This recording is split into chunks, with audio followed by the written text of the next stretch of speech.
Elevator pitch. One of those things in a job search which people assume they know the answer to. It's talking about myself. How difficult would it be? Yet, yet, yet. So many people completely blow their chances of making a memorable conversation because they don't know how to present themselves. Either they keep on rambling about their experience, or they have a short sentence of their title and company they were working with at that moment or in a previous role. And look, that's cookie cutter. Most people do it. How do you make yourself memorable in an elevator pitch is really important. But today, I'm going to talk about why even bother with an elevator pitch? Because I know you guys, until unless you know why is it important, you're not going to work to get your elevator pitches sorted. Hi, my name is Shub Faujdar. I am a Singapore-based job search strategist and career coach and a former corporate recruiter. I'm also a LinkedIn top voice in job search and careers. So please do remember to follow me there. And if you haven't already, please do subscribe to this channel. I release 2 new videos every week. On Tuesdays, nano tips, actionable items, which you can start implementing immediately. And on Thursdays, we do a deep dive on one particular topic. And today's topic of deep dive is why should you even have an elevator pitch?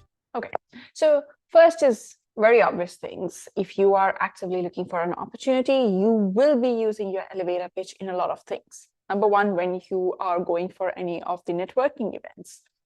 If you are doing on-campus recruitment, then on-campus recruitment events, virtual fairs, when you're speaking to industry experts, your coffee conversations or informal catch-ups with people. In fact, you can use a bit of your pitch in your LinkedIn introduction or in the cover letters you write. So having a very memorable elevator pitch is extremely important because guess what? People want a bit of an introduction of you and you want to nail that particular introduction. Second, you can say, I'm not looking for a job. Why do I need an elevator pitch? In your current role, I was talking to a client just 2 days back, and he started a new position. And I stay with my clients till they are onboarding at least the first month. And he said he had identified some critical stakeholders, including C-suite people. And halfway into those meetings, he realized his introduction is not very impactful. They're not going to remember him. And he said, you know what was the first thought? I should have prepared my elevator pitch with Shub. Even in your current role, you're always introducing yourself. Do you give a very boring, this is what I handle kind of introduction? Or do you have an impactful way of introducing yourself, which makes you memorable with the people you meet, regardless of the level you're talking to? And if you are in customer-facing positions, your elevator pitch can really set the tone of the entire meeting.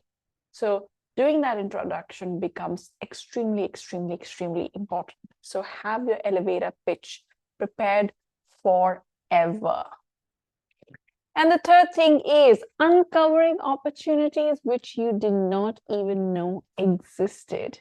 So Darren Pink, who is the author of the best-selling book, To Sell is Human, he surveyed 9,000 plus respondents, asking them how much of their work is spent in pitching.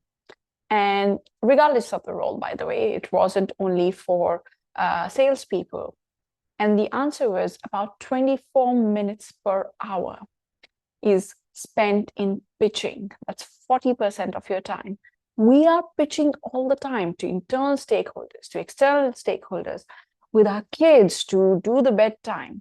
So you need to understand the art of pitching, what it is about, and use it in your own elevator pitch. I have seen people create opportunities just by the way they introduce yourself. I mean, forget people, including me, your friend here.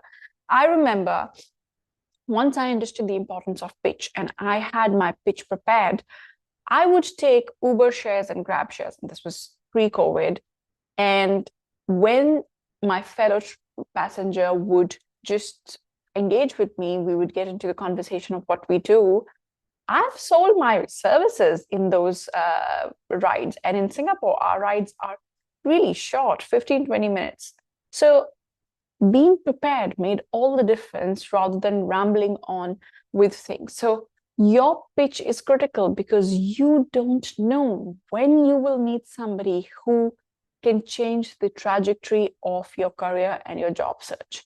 And in those moments, if you hesitate, if you have nothing memorable, if you're not making an impact, you actually won't even know that there was an opportunity for you. So get your pitch ready and prepared. But I'm going to just leave with one disclaimer. Nothing in job search is going to lead to a job immediately. So don't put the pressure on yourself, on your pitch, to make sure that you get a job because your pitch was fantastic. That's not what's going to happen. The main purpose of your pitch is that when you speak to the right person, to a senior person, to a person who can change the course of your career, you engage them enough, you become memorable, leading to a further conversation. So there's a follow-up conversation instead of, hi, what's your name? And you just rambling about yourself, and that's the end of it. So your pitch, the main purpose is to make you memorable and build that connection to unlock opportunities. So with that, if you are interested in finding out how to create a memorable pitch, which can unlock opportunities for you, please do type in the comments or send me a DM if you're seeing this on LinkedIn, and I will make sure that I create a video to help you with that process. And if you haven't already, please do subscribe to my channel. By the way, I do have a module on creating great elevator pitches in my digital course, Art and Science of Networking for Job Search. So if you haven't already, please take a look at that course. The description will have the link to it. And well, it's a very nominal course at 99 Singapore dollars. I don't think it can get more worthwhile than this. To check it out.